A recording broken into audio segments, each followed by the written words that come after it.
Right now, you are absolutely certain that you remember what happened. The details are clear. The moment feels real.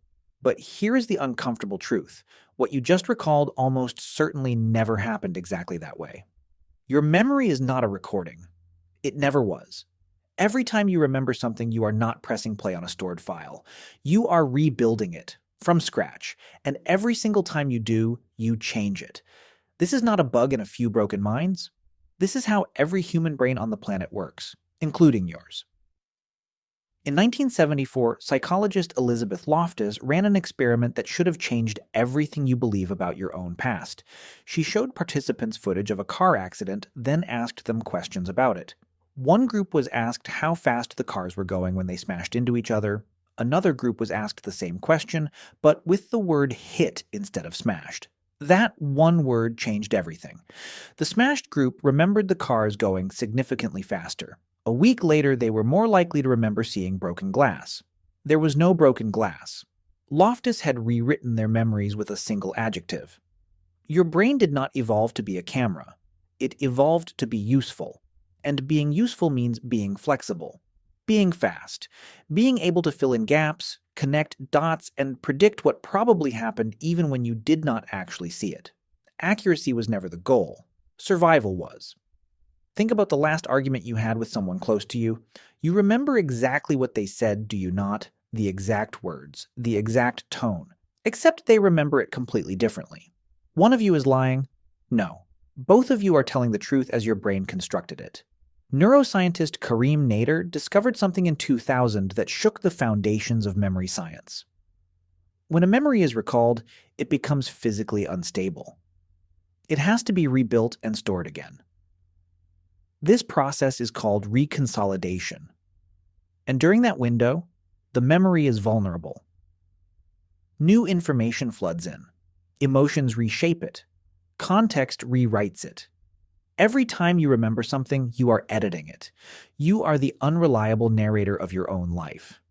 The memory you return to most often is probably the least accurate one you have, because every visit changes it.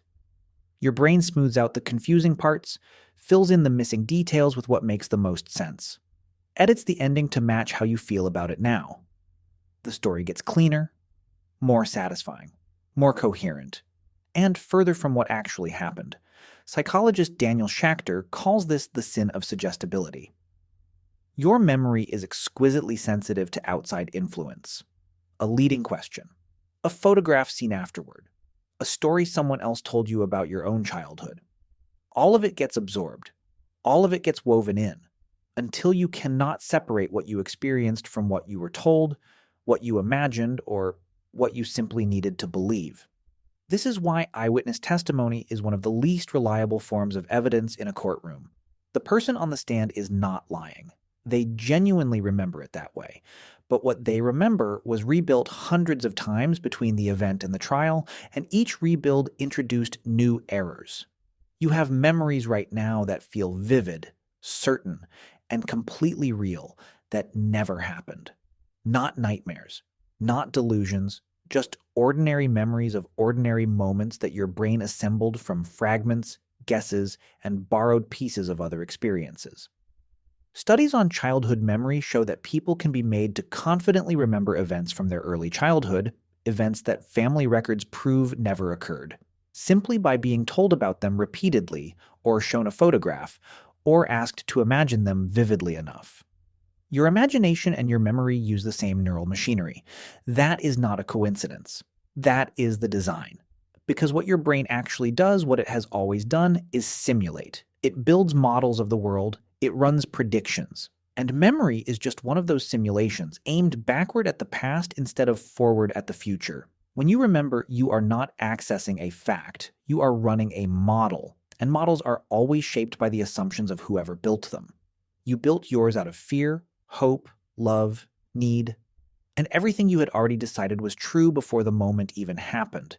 This might feel disturbing, but there is something else here too.